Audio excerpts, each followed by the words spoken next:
আসসালামু আলাইকুম প্রিয় শিক্ষার্থীরা, বিএডিসি উচ্চ বিদ্যালয়ের পক্ষ থেকে বিএডিসি অনলাইন স্কুলে তোমাদের স্বাগতম। আজ আমি 2021 সালের অষ্টম শ্রেণীর প্রথম ক্লাস নিতে আসছি, গণিত ক্লাস। তোমরা ক্লাস 8-এর প্রথম ক্লাস আজকে করতেছো। আমি আশা করি তোমরা সবাই ভালো আছো, সুস্থ আছো। আজ আমরা আজকে ক্লাসের মাধ্যমে আমাদের নতুন বছরের ক্লাস শুরু হইতেছে। তো আমি আশা করবো তোমরা সবাই মনোযোগ দিয়ে এখন থেকে ক্লাসগুলো করবা, যেন আমাদের বিগত বছরের যে সমস্যাগুলো ছিল ওই সমস্যাগুলো যেন এই বছরে না থাকে। তোমরা যে এসসি পরীক্ষা দিবা, আশা করি যেন সবার পরীক্ষা ভালো হয়। আমি আজ প্রথমেই অষ্টম শ্রেণীর গণিতের প্রথম অধ্যায়ের প্যাটার্ন সম্পর্কে আলোচনা করব। প্যাটার্নের প্রথমেই আমরা যেটা শিখবো যে প্যাটার্ন কি। প্যাটার্ন কি, তাহলে সংজ্ঞা যদি আমি দিতে চাই তাহলে এভাবে দেওয়া যেতে পারে যে গণিতের নির্দিষ্ট পন্থায় কোনো কিছু সাজানো, পরিবর্ধিত বা বিন্যস্ত করাকে প্যাটার্ন বলে। মানে গণিতের নির্দিষ্ট পন্থায়, মানে নির্দিষ্ট কিছু উপায়ে বা নির্দিষ্ট কিছু নিয়মে কোনো কিছু সাজানো, পরিবর্ধিত বা বিন্যস্ত করাকে প্যাটার্ন বলে।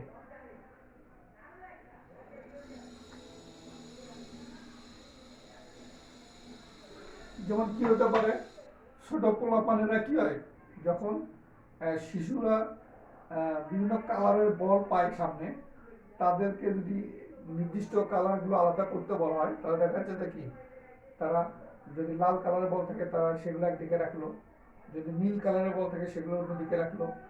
এই যে আলাদা করা কালার অনুযায়ী, এটা একটা প্যাটার্ন। তারপরে আমরা আরো বলতে পারি, আমরা যদি যখন পাঁচের নামটা শিখছিলাম তখন কি, পাঁচকে পাঁচ, পাঁচ দোকানে 10, 3 5 15, 4 5 20। তো এই যে পাঁচের নামতা বা পাঁচের গুণিতক যেগুলো আসে, সেগুলোর ক্ষেত্রে প্রত্যেক ক্ষেত্রে কি শেষে 5 অথবা 0 থাকে। এই যে এটা একটা নিয়ম যে পাঁচের গুণিতক যে সংখ্যাগুলো হবে, 5 10 15 20 25 30 35 40 45 50, যেই হোক, পাঁচের গুণিতক যে সংখ্যাগুলো হবে সেগুলো শেষে 5 অথবা 0 থাকবে। এই যে নিয়ম, এটাই হলো প্যাটার্ন। এটা একটা নিয়ম, এটা হলো প্যাটার্ন। তো প্যাটার্নের শুরুতে আমরা সংখ্যাও একটা প্যাটার্ন, সংখ্যাও একটা প্যাটার্ন। আমরা স্বাভাবিক সংখ্যাগুলো আমরা প্যাটার্ন মনে করতে পারি। স্বাভাবিক সংখ্যা কোনগুলো? 1 2 3 4 5 6, মানে শূন্য ব্যতীত, শূন্য হচ্ছে বড় শতমাত্মক সংখ্যা হলো স্বাভাবিক সংখ্যা।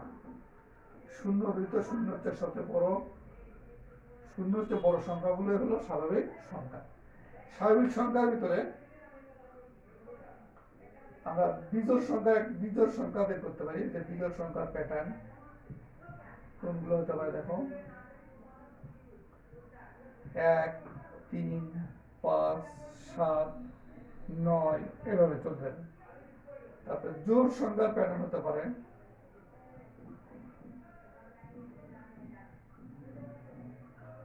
জোড় সংখ্যার প্যাটার্ন কি হতে পারে, 2 4 6 8 10, এগুলো জোড় সংখ্যার প্যাটার্ন। আমি এটা মিশিয়ে দিলাম, প্যাটার্ন কি এটা মিশিয়ে দিলাম। আরো কি হতে পারে, এরকম হতে পারে দেখো, 1 4 7 10, এটা একটা প্যাটার্ন হতে পারে। এই প্যাটার্নের নিয়ম কি দেখো, প্রথম সংখ্যা 1, এর সাথে 3 যোগ করলে 4 হয়। দ্বিতীয় সংখ্যা 4, 4 এর সাথে 3 যোগ করলে 7 হয়। তার মানে প্রথম একটা সংখ্যার সাথে 3 যোগ করলে পরের সংখ্যা পাওয়া যায়, এর সাথে 3 যোগ করলে তার পরের সংখ্যা পাওয়া যায়। তার মানে এই সংখ্যাটা নিয়ম, একটা নির্দিষ্ট নিয়মে চলে। নিয়মটা হচ্ছে কি, যে একটা সংখ্যার সাথে 3 যোগ করলে পরের সংখ্যা পাওয়া যায়। আমি আশা করি তোমরা বুঝতে পারছো যে একের সাথে 3 যোগ করে 4 পাওয়া যায়, 4 এর সাথে 3 যোগ করে 7, 7 এর সাথে 3 যোগ করে 10, 10 এর সাথে এখানে 3 যোগ করে কত হবে, 13। এটা একটা প্যাটার্ন, সংখ্যা প্যাটার্ন। আবার এরকম হতে পারে, দেখো 2 4 8 16 32, এটা একটা প্যাটার্ন হতে পারে। দেখো এই প্যাটার্নটার নিয়ম কি, দেখো তোমরা একটু দেখলেই বুঝতে পারবো হয়তো। 2 কে 2 দ্বারা গুণ করলে 4 হয়, 4 কে 2 দ্বারা গুণ করলে 8 হয়, 8 কে 2 দ্বারা গুণ করলে 16 হয়, 16 কে 2 দ্বারা গুণ করলে 32 হয়। তাহলে এই প্যাটার্নে একটা নির্দিষ্ট নিয়মে এই সংখ্যাগুলো আমরা বানিয়ে লিখছি। সেই নিয়মটা কি, দ্বিগুণ। এই সংখ্যার পরের সংখ্যা এটার দ্বিগুণ, এটার দ্বিগুণ এটা, এটার দ্বিগুণ এটা, এটার দ্বিগুণ এটা, এটার দ্বিগুণ তাহলে কত হবে? এটাকে 2 দিয়ে গুণ দিলে বলতে পারবা? দেখো তো পারো কিনা। 2 আর 2 গুণ করলে 4, 3 আর 2 গুণ করলে 6, 64 হবে। এইভাবে এই সংখ্যাটা, এই প্যাটার্নটা চলতে থাকবে। এইভাবে এই প্যাটার্নটা চলতে থাকবে। আচ্ছা, তাহলে আমরা আরো কি যে জিনিসগুলো শিখতে পারি, যে প্যাটার্নের কি বললাম, বিজোড় সংখ্যা এটা একটা প্যাটার্ন, জোড় সংখ্যা এটা একটা প্যাটার্ন। এটা হলো স্বাভাবিক সংখ্যার প্যাটার্ন, যে 6 এর পরে কত হবে? 7। এখানে বিজোড় সংখ্যা কি 1 3 5 7 9, এরপরে কি সংখ্যা হবে? 11। এখানে জোড় সংখ্যার প্যাটার্ন 2 4 6 8 10, এরপরে কি সংখ্যা হবে? 12। এখানে বলছিলাম এটা একটা প্যাটার্ন 1 4 7 10 13, এরপরে কি সংখ্যা কি হবে? যেহেতু 3 করে, এটা সাথে 3 যোগ করে 4 হইতেছে, 4 সাথে 3 যোগ করে 7, তার 13 সাথে 3 যোগ করে কত হবে? 16। এটা একটা প্যাটার্ন। আবার এটা কি দ্বিগুণ হইতেছে, যে সংখ্যা আছে তার দ্বিগুণ এটা, এটার দ্বিগুণ এটা, এটার দ্বিগুণ এটা, এটার দ্বিগুণ এটা, এটার দ্বিগুণ এটা, এইভাবে এই সংখ্যাটা চলতেছে। আমরা আরেকটা শিখবো, সেটা হলো, আমি এগুলো একটু মিশিয়ে দিলাম, মৌলিক সংখ্যা। সেটা কি? মৌলিক সংখ্যা।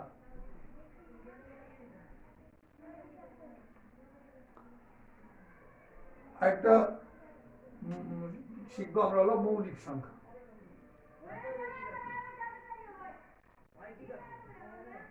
তো আমরা মৌলিক সংখ্যা কাকে বলে এটা জানি, আবার তারপর আমি একটু আলোচনা করব।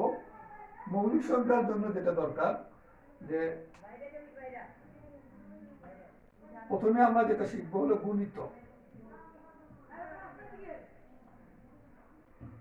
বা আরেকটা হলো গুণনীয়। গুণনীয়, গুণনীয়টা কি, দেখো মানে কোন সংখ্যাকে যে যে সংখ্যা দ্বারা ভাগ করা যায়, 4 একটা সংখ্যা, এই সংখ্যাকে কোন কোন সংখ্যা দ্বারা ভাগ করা যায়? 1 2 4।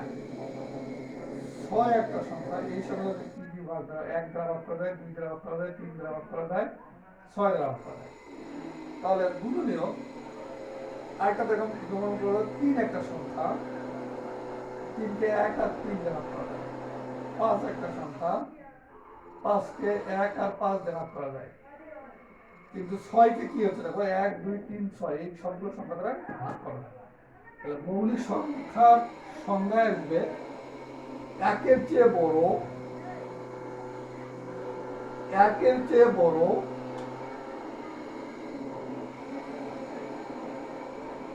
একের চেয়ে বড়,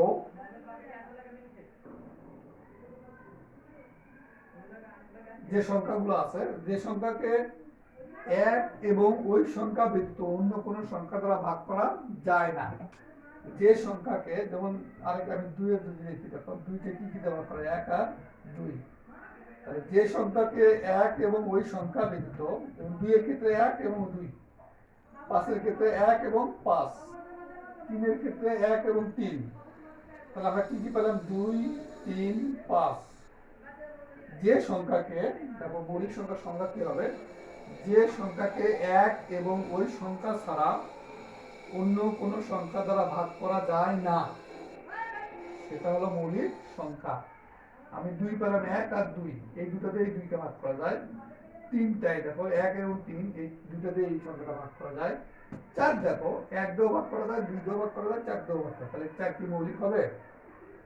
4 কিন্তু মৌলিক হবে না, কারণ মৌলিক সংখ্যার সঙ্গে বলছে যে সংখ্যাকে 1 এবং ওই সংখ্যা ছাড়া অন্য কোনো সংখ্যা দ্বারা ভাগ করা যায় না। তো আমরা তোমাদের বইয়ের 2 নম্বর পৃষ্ঠায় মৌলিক সংখ্যা বের করার একটা নিয়ম আছে।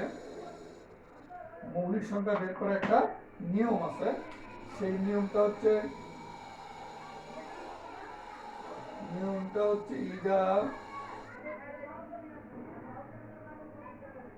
ইরাটোস্থিনিস ছাঁকনি, ইরাটোস্থিনিস ছাঁকনির মাধ্যমে মৌলিক সংখ্যা বের করা যায়। সেটা কিরকম দেখো, আমি কয়েকটা মাত্র দেখাবো। 1 2 3 4 5 6 7 8 9 10 11 12 13 14 15 16 17 18 19 20 21 22 23 24 25 26 27 28 29 30। আমি 30 পর্যন্ত দেখালাম। আমরা ইচ্ছে করলে 100 পর্যন্ত বের করতে পারবো। তো আমাদের মৌলিক সংখ্যার সংজ্ঞা হচ্ছে যে একের থেকে বড়, এবং সেই সংখ্যাগুলো যেগুলোকে এক এবং ওই সংখ্যা ছাড়া অন্য কোনো সংখ্যা দ্বারা ভাগ করা যায় না। সেক্ষেত্রে আমাদের প্রথম মৌলিক সংখ্যা হলো 2। প্রথম মৌলিক সংখ্যা কত? 2। প্রথম মৌলিক সংখ্যা হলো 2। তাহলে 2 মৌলিক সংখ্যা, তাহলে 2 এর গুণিতক যেগুলো আছে 2 4 6 8 10, চারটে কি কি দ্বারা ভাগ করা যায়? 1 দ্বারা, 2 দ্বারা আর 4 দ্বারা। 6 তে কি 1 দ্বারা, 2 দ্বারা, 3 দ্বারা আর 6 দ্বারা। 2 এর যেগুলো গুণিতক সেগুলো অবশ্যই আর মৌলিক হবে না, তাহলে আমি সেগুলো কেটে দিতে পারি। মানে 2 এর গুণিতক যেগুলো, মানে 2 কে গুণ দিলে, 2 কে যে কোনো সংখ্যা দ্বারা গুণ করলে যে সংখ্যাগুলো পাবো, 2 কে 2 দ্বারা গুণ করলে 4 পাবো, 2 কে 3 দ্বারা গুণ করলে 6 পাবো। তাহলে 2 এর গুণিতক যে সংখ্যাগুলো আছে বা জোড় সংখ্যাগুলো আমি কেটে দিতে পারি। কি সংখ্যা? 2 এর গুণিতক বা জোড়। 2 এর গুণিতক বা জোড়।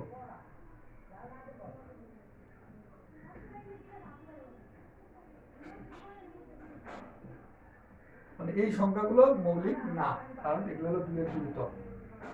এই সংখ্যাটাও ভাগ করা যায়, 1 দিয়েও ভাগ করা যায়, 2 দিয়েও ভাগ করা যায়, যেহেতু 2 এর গুণিতক। গুণিতক কি বলছিলাম? যে যে সংখ্যাকে, মানে যেমন 14 কে কি কি দ্বারা ভাগ করা যায়? 1 দ্বারা, 2 দ্বারা, 7 দ্বারা, 14 দ্বারা। তাহলে 14 কে যে যে সংখ্যা দ্বারা ভাগ করা যায় সেগুলো হলো 14 এর গুণিতক। তাহলে 14 কে 2 দ্বারা ভাগ করা যায়, এজন্য 14 এর গুণিতক হলো 2। তো আমরা যেগুলো গুণিতক অথবা যেগুলো জোড় সেগুলো কেটে দিলাম। এবং 3 এর গুণিতক, মানে 3 এর গুণিতক দেখো কি কি হয়, দেখো 3 6 9, 9 কেটে দিলাম, 12 15, মানে 3 5 15, 3 6 18, 3 7 21, 3 8 24, 3 9 27। আর নাই 30 পর্যন্ত, আর নাই 100 পর্যন্ত বলে দেওয়া আছে, আমি 30 পর্যন্ত দেখাইতেছি। তাহলে 3 এর গুণিতক চলে গেল। এবার 5 এর গুণিতক, 5 দোকানে 10, 3 5 15, 4 5 20, 5 5 25, 5 5 25, 5 এর গুণিতক 5।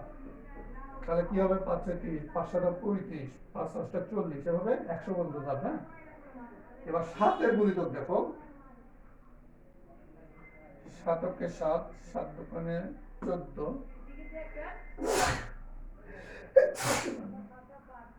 3 7 21, 4 7 28, এভাবে চলতে থাকবে। তাহলে বাকি যে সংখ্যাগুলো থাকবে দেখো সেগুলো হলো মৌলিক সংখ্যা। আমি বাকি কি কি সংখ্যা পাইছি দেখো, 2 3 5 7, 1 থেকে 10 পর্যন্ত 4টা পাইছি। তারপরে কি পাইলাম দেখো, 11 13 17 19, তারপর পাইছি 23 29। আমরা এভাবে কিন্তু 100 পর্যন্ত বের করতে পারবো। আমি আবারও বলতেছি, আমরা কি করছি মূলত 1 থেকে 30 পর্যন্ত সংখ্যা নিচ্ছি, তোমাদের বইয়ে দেওয়া আছে 1 থেকে 100 পর্যন্ত সংখ্যা। তাহলে যেহেতু আমরা বলছি মৌলিক সংখ্যা অবশ্যই 1 এর চেয়ে বড় যে সংখ্যাগুলো সেগুলো থেকে বের করতে হবে। তাহলে 2 একটা মৌলিক সংখ্যা, কারণ 2 কে 1 এবং ওই সংখ্যা ছাড়া অন্য কোনো সংখ্যা ছাড়া ভাগ করা যায় না।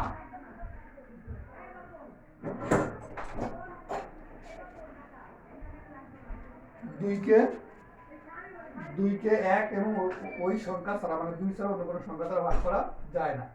সেক্ষেত্রে 2 এর গুণিতক যেগুলো, বা জোড় সংখ্যাগুলো যেগুলো সেগুলো আমরা কেটে দেবো। 4, 6, 8, 10, 12, 14, 16, 18, 20, 22, 24, 26, 28, 30 এভাবে 100 পর্যন্ত তোমাদের বইয়ে দেওয়া আছে। এগুলো সব জোড় সংখ্যাগুলো কেটে দেবো বা 2 এর গুণিতক সংখ্যাগুলো কেটে দেবো। আবার 3 একটা মৌলিক সংখ্যা, 3 এর গুণিতক কি 1 এবং 3, মানে 3 কে 1 এবং 3 দ্বারা ভাগ করা যায়, এজন্য 3 হলো মৌলিক সংখ্যা। 3 এর গুণিতক কি দেখো, 6, 9, 12, 15, এই 15 কেটে দিলাম, 18, 21 এটা কেটে দিলাম, 24, 27 কেটে দিলাম, 30 আরো আছে 1 থেকে 100 পর্যন্ত যতগুলো 3 এর গুণিতক আছে আমরা সব কেটে দিলাম। ওটা 5 এর গুণিতক গুলো আমরা কাটবো। 10, 3 5 15 এটা কাটবো, 4 5 20 কাটবো, 25 কাটবো, 30 কাটবো। তারপর 7 এর গুণিতক গুলো কাটবো। এইভাবে কাটার পরে আমরা দেখলাম আমাদের 1 থেকে 10 পর্যন্ত মৌলিক সংখ্যা হলো 4টা। কি কি? 2 3 5 7, 2 3 5 7। 11 থেকে 20 পর্যন্ত মৌলিক সংখ্যা হলো 11 13 17 19, 11 13 17 19, এখানেও 4টা আছে। আর 21 থেকে 30 পর্যন্ত মৌলিক সংখ্যা আছে 2টা, 23 আর হলো 29, 23 আর 29, এখানে কয়টা? 2টা। তাহলে মৌলিক সংখ্যার আমাদের একটা মনে রাখার উপায় যে 1 থেকে 10 পর্যন্ত কয়টা, 11 থেকে 20 পর্যন্ত কয়টা আছে, 21 থেকে 30 পর্যন্ত কয়টা আছে, এটা মনে রাখার একটা নিয়ম আছে মোবাইলের নাম্বারের মতো। 44 22 322 321। এটা কি বুঝালাম দেখো, প্রথম 1 থেকে 10 পর্যন্ত মৌলিক সংখ্যা আছে 4টা, 2 3 5 7, 4টা। তারপর 11 থেকে 20 পর্যন্ত মৌলিক সংখ্যা আছে 4টা, 11 13 17 19, 4টা। তারপরে 21 থেকে 30 পর্যন্ত মৌলিক সংখ্যা আছে কয়টা? 2টা। কি কি? 23 29। তারপর 31 থেকে 40 পর্যন্ত মৌলিক সংখ্যা আছে 2টা। কি কি? তোমার এখানে আছে হলো 31 আর হলো 37। তারপরে 41 থেকে 50 পর্যন্ত মৌলিক সংখ্যা আছে 3টা। কি কি দেখো? 41 43, তারপর হলো 44 না, 45 না, 46 না, 47, এই হলো 3টা। 51 থেকে 60 পর্যন্ত হলো 2টা, 51 থেকে 60 পর্যন্ত হলো 2টা। কি কি দেখো? 53, 54 হবে না, 55 হবে না, 56 হবে না, 57 হবে না, 59। এইভাবে 100 পর্যন্ত আমরা বলতে পারবো যে প্রথম 10টা, 1 থেকে 10 পর্যন্ত 4টা, তারপরে 11 থেকে 20 পর্যন্ত 4টা, 21 থেকে 30 পর্যন্ত 2টা, 31 থেকে 40 পর্যন্ত 2টা, 41 থেকে 50 পর্যন্ত 3টা। এইভাবে 100 পর্যন্ত কয়টা মৌলিক সংখ্যা? এটা 4 মানে 8, 4 4 8, 10 10 2 12, 12 3 15, 15 2 17, 17 2 19, 19 3 22, 22 24 আর 25। কারণ 1 থেকে 100 পর্যন্ত মৌলিক সংখ্যা আছে 25টা। 1 থেকে 100 পর্যন্ত মৌলিক সংখ্যা আছে 25টা।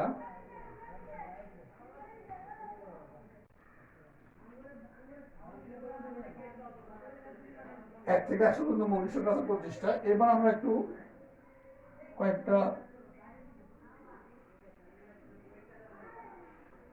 কয়েকটা প্যাটার্ন আলোচনা করব, যেগুলো যে প্যাটার্নগুলোর মাধ্যমে আমরা নির্দিষ্ট পরবর্তী সংখ্যা কত হবে সেটা বের করব। পরবর্তী সংখ্যা কত হবে সেটা বের করব। কিরকম? আমরা বলছিলাম যে 2 4 6 এখানে কত হবে, যেহেতু আমরা বুঝতেছি এগুলো মৌলিক জোড় সংখ্যা, তাহলে 2 4 6 এর পরে কত হবে? 8।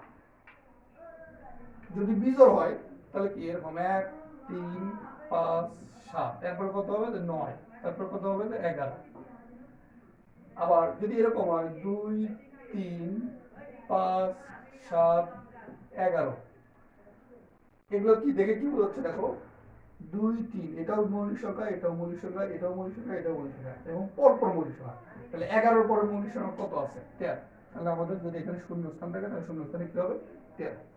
তো এরকম তোমাদের বলে আমরা আজকে 3টা উদাহরণ দেখবো। আমরা 3টা উদাহরণ করবো আজকে আমরা।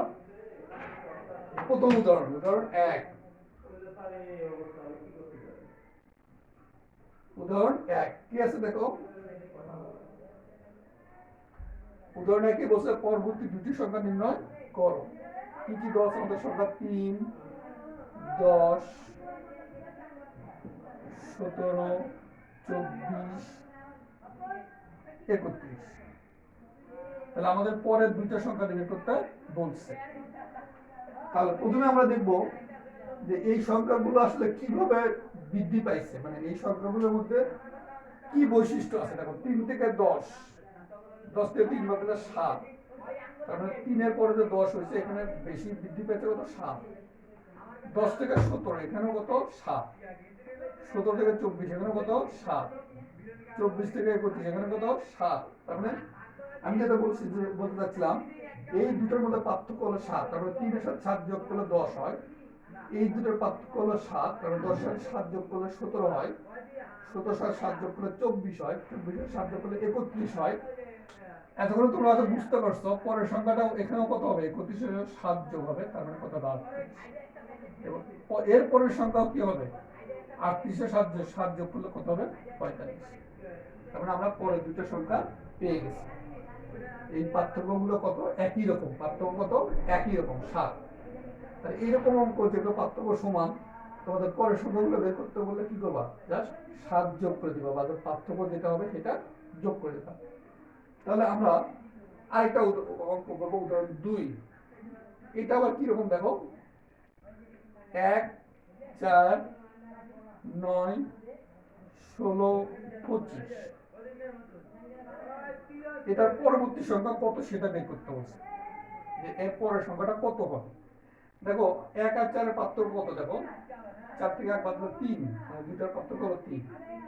4 আর 9 এই দুটোর পার্থক্য কত? 9 থেকে 4 বাদ দিলে 5। 16 থেকে 9 বাদ দিলে 7। 25 থেকে 16 বাদ দিলে 9। আচ্ছা দেখো আগেরটার পার্থক্য সবগুলো 7 ছিল, কিন্তু এখানে কিন্তু পার্থক্য সমান নাই। কিন্তু কি হয়েছে দেখো, এই 1 আর 3 যোগ করলে 4, 4 আর 5 যোগ করলে 9। তার পার্থক্য কত করে বাড়ছে দেখো। প্রথমটার পার্থক্য 3, পরেরটার পার্থক্য বাড়ছে কত? হয়েছে কত? 5, মানে 2 বাড়ছে। তারপরে পার্থক্য কত? 7, তাহলে এখানে কত বাড়ছে? 2 বাড়ছে। তারপরটা কত? 9, তাহলে এখানে কত বাড়ছে? 2 বাড়ছে। তাহলে এখানে যে সংখ্যাটা থাকবে আমরা বুঝতেই পারছি এই দুটোর মধ্যে যদি পার্থক্য 2 করে বাড়ছে, এটা অবশ্যই কত হবে? 11। তাহলে যেরকম 1 আর 3 যোগ করে 4, 16 আর 9 যোগ করে 25, তাহলে 25 আর 11 যোগ করে কত হবে? 36।